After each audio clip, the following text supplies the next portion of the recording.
curah kepada junjungan kita baginda Nabi Muhammad sallallahu alaihi wasallam. Alhamdulillah, kita telah berada di penghujung bulan Zulhijjah, yang artinya juga penghujung tahun 1446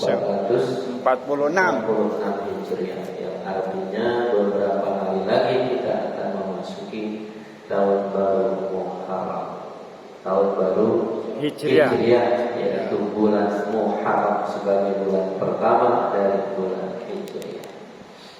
Ya, insyaallah Jumat dan salah masuk Muharram. Baik, kita coba untuk membahas tema yang terdapat di dalam bulan Muharram, yaitu keutamaan mengajari orang lain dan mengajaknya kepada kebaikan.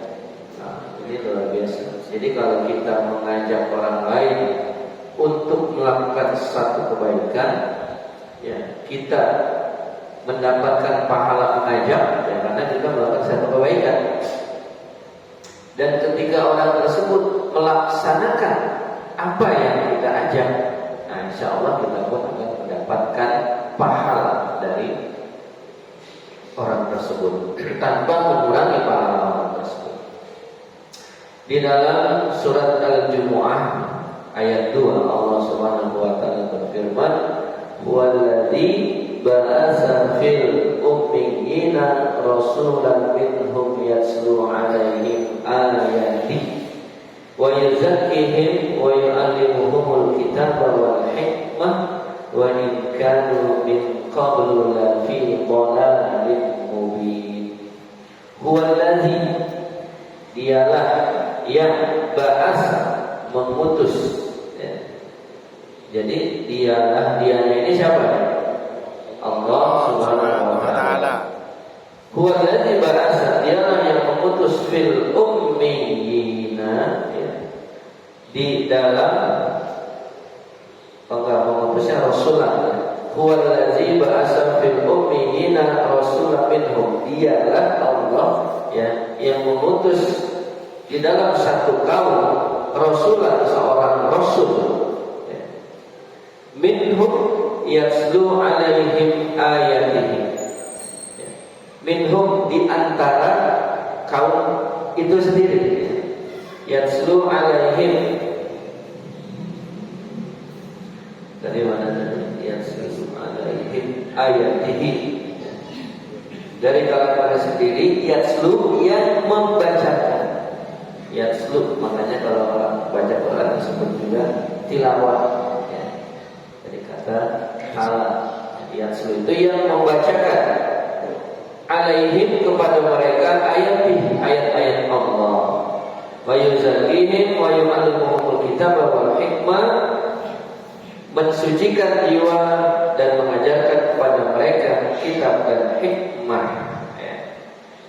Nah, itulah salah satu dalil kenapa kita diperintahkan untuk mengajarkan orang lain, mengajak kepada kebaikan. Nah, karena di sini Allah memerintahkan Rasulullah, ya. Allah mengutus seorang Rasul, yang mana Rasul itu mengajarkan kitab, mengajarkan hikmah, ya, kepada kaumnya, untuk menuju kepada kebaikan. Nah, maka ayat ini pun berlaku, ya, kepada kita, di mana ketika seseorang memiliki ilmu, maka dia berkewajiban untuk menyampaikan ilmu yang didapatinya itu kepada orang lain dalam rangka mengajak kepada kebaikan. Nah, dalam hadis juga kan ada Rasulullah mengatakan apa? Balighu anni walau ayat. Balighu, ya, sampaikanlah, anni, dariku, walau ayat, walaupun hanya satu ayat. Ya, jadi ketika kita memiliki sesuatu ilmu yang sekiranya bermanfaat, kalau kita sampaikan, maka sampaikan. Allah juga menegaskan kebaikan satu umat jika mereka beramar ma'ruf dan nahi munkar dalam firman-Nya di dalam surat Al-Imran ayat 110, kuntum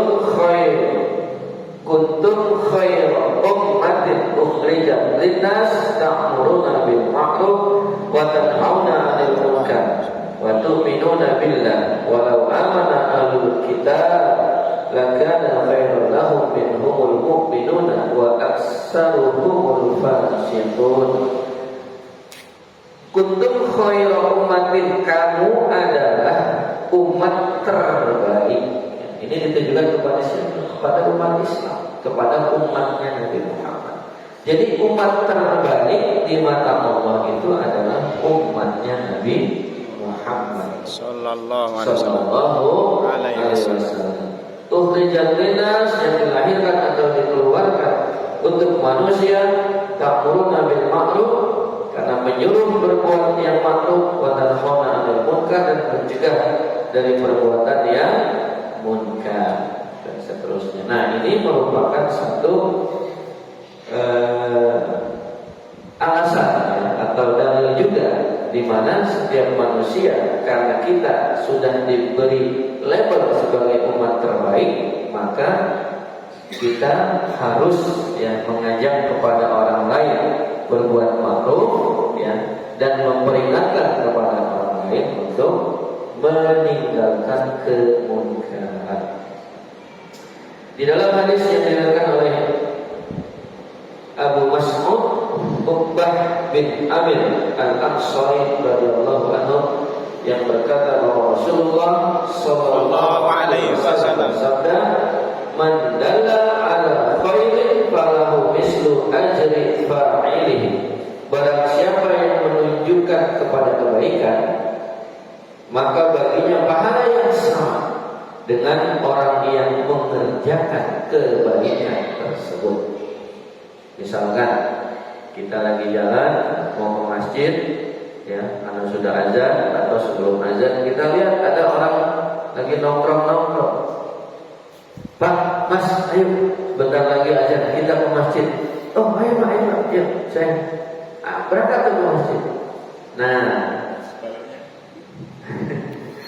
ya, artinya ketika orang tersebut berangkat ke masjid karena ajakan kita, kemudian dia melaksanakan sholat, ini dalam hal ini dikatakan kita mendapatkan pahala yang sama dengan pahala yang dia kerjakan tanpa mengurangi pahala orang tersebut.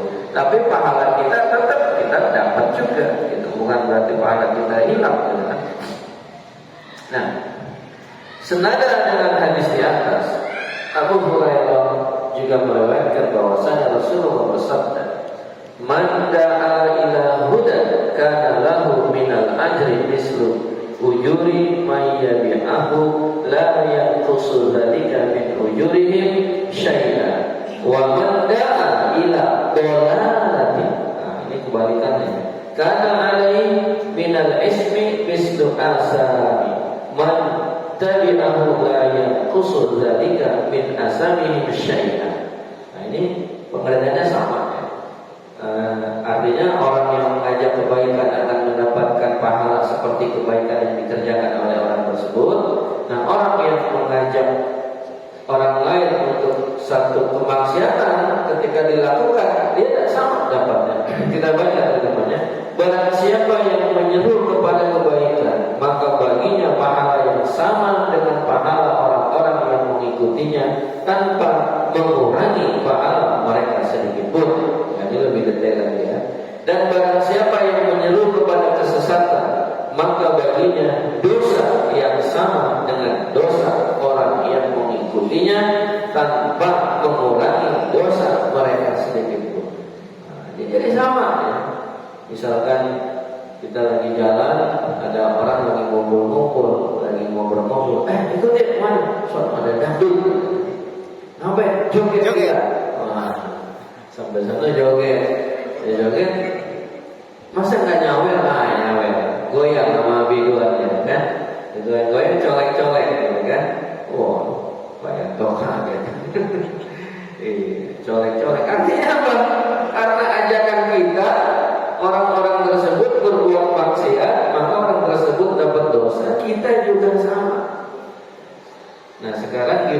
kita bayangkan misalkan ada seseorang nanggap dangdut yang datang banyak nih, ratusan, mungkin misalkan konser kan. Di antara yang datang itu ratusan orang pada berbuat maksiat ya, yang joget, yang nyawa, yang colek, yang pokoknya banyak, yang main kartu, yang judi gitu kan. Nah, itu karena ada yang nanggap dangdut itu ya. Ya tak apalah, ini contoh aja dangdut ya. Nah, ya segala bentuk hiburan yang menimbulkan efeknya, menimbulkan adanya kemaksiatan gitu kita anggap ya. Bisa juga mungkin dia nanggap musik rock gitu kan, dan lain sebagainya. Itu kita tanggung tuh, yang nanggung, yang nanggap, manggil konser tersebut. Ketika di situ orang-orang pada datang dan melakukan maksiat, itu yang nanggap konser itu dapat dosa.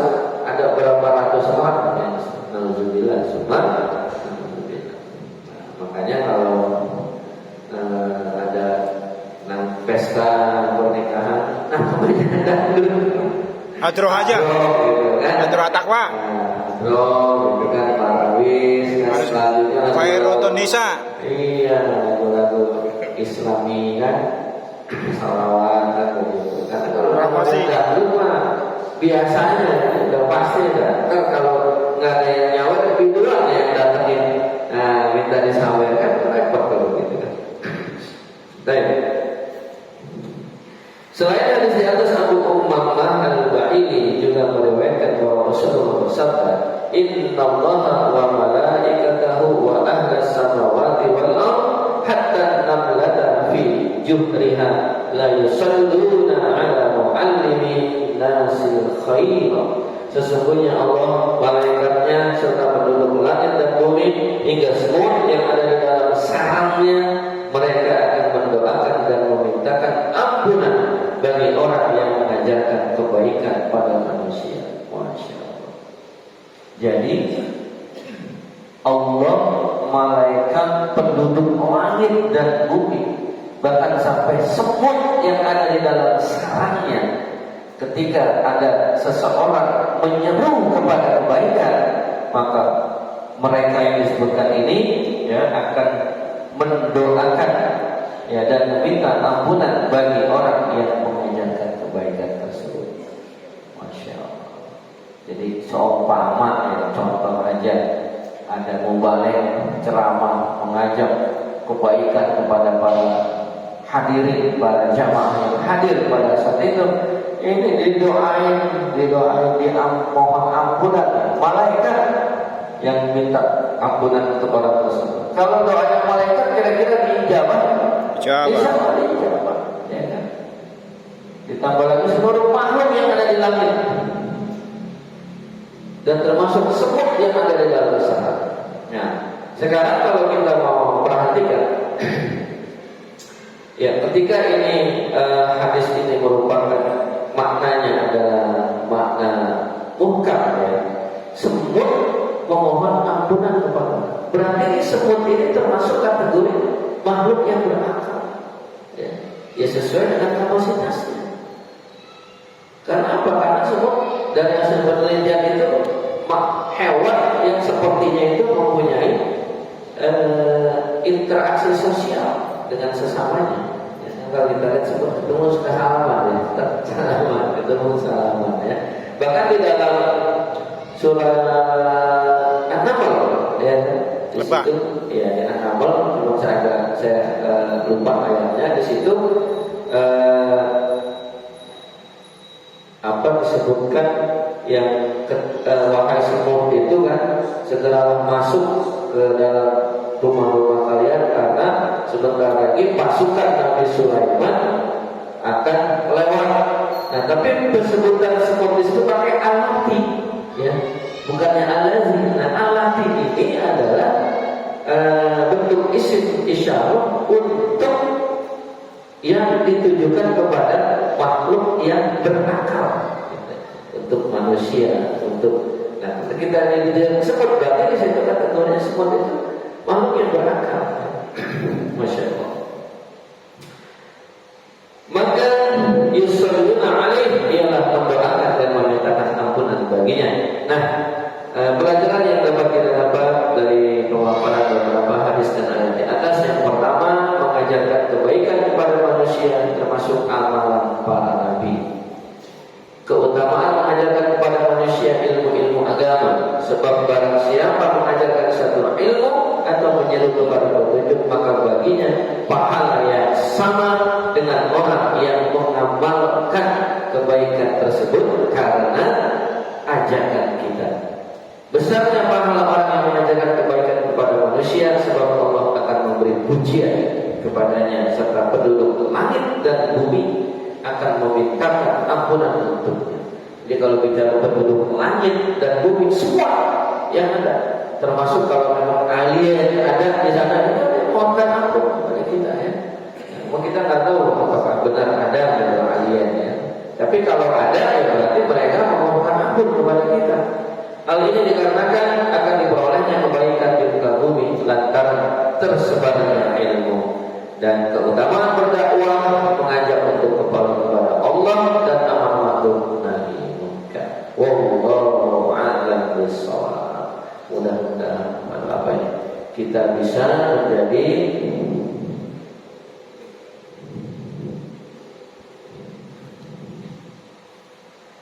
doanya doa apa ya? Hah? Kurang sehat. Baik. Ya, mudah-mudahan apa yang kita dengarkan tadi ya bisa kita amalkan sehingga kita termasuk orang yang mendapatkan kebaikan dan orang yang dimohonkan ampun dari penduduk langit dan para malaikat. Amin ya rabbal alamin. Ini ada amanat ya Pak Rahmat, lagi kurang sehat ya. Agar beliau diberikan kesembuhan ya, seperti sedia kala disehatkan dan kembali bisa dia mungkin karena kecapean ya, karena sebelum acara dia juga berangkat ke luar kota, selesai acara berangkat ke Jogja ya. Masya Allah ya, mudah-mudahan Allah selalu memberikan kesehatan, kekuatan dan perlindungan kepadanya ala hadhihi wa likulli insanatin amalatin Nabi Mustafa Muhammad sallallahu alaihi wasallam. Sayyidillahil Fatihah. A'udzu billahi minasyaitonir rajim. Bismillahirrahmanirrahim. Alhamdulillahi rabbil alamin arrahmanir rahim maliki yaumiddin. Iyyaka na'budu wa iyyaka nasta'in ihdinas siratal mustaqim siratal ladzina an'amta 'alaihim ghairil maghdubi 'alaihim waladdallin. A'udzu billahi minasyaitonir rajim. Bismillahirrahmanirrahim. Alhamdulillahirabbil alamin hamdan yuwafi ni'amahu wa yukafi'u mazidah. Amin. Ya rabbana الحمد كما ينبغي لجلال وجهك الكريم وعظيم سلطانك. اللهم صل على سيدنا محمد وعلى آل سيدنا محمد وخصوصا إلى بالبركة والسلامة. اللهم ربنا استفتي بالباس اشفه إنك أنت الشافي لا شفاء إلا شفاءك شفاء لا يغادر سقما برحمتك يا أرحم الراحمين. ربنا اغفر لنا ولوالدينا وارحمهما كما ربونا صغارا. ربنا ظلمنا أنفسنا وإن لم تغفر لنا وترحمنا لنكونن من الخاسرين. ربنا اغفر لنا ولإخواننا الذين سبقونا بالإيمان ولا تجعل في قلوبنا غلا للذين آمنوا ربنا إنك رؤوف رحيم. ربنا لا تزغ قلوبنا بعد إذ هديتنا وهب لنا من لدنك رحمة إنك أنت الوهاب. ربنا آتنا في الدنيا حسنة وفي الآخرة حسنة وقنا عذاب النار. سبحان ربك رب العزة عما يصفون والسلام على المرسلين والحمد لله رب العالمين. Demikian mudah-mudahan apa yang kita mengajarkan diijabah oleh Allah Subhanahu wa taala. Kita tutup dengan doa kafaratul majlis. Subhanallah wa bihamdika asyhadu an la ilaha illa anta astaghfiruka billahi taufiq wal hidayah. Wassalamualaikum warahmatullahi wabarakatuh. Waalaikumsalam warahmatullahi wabarakatuh.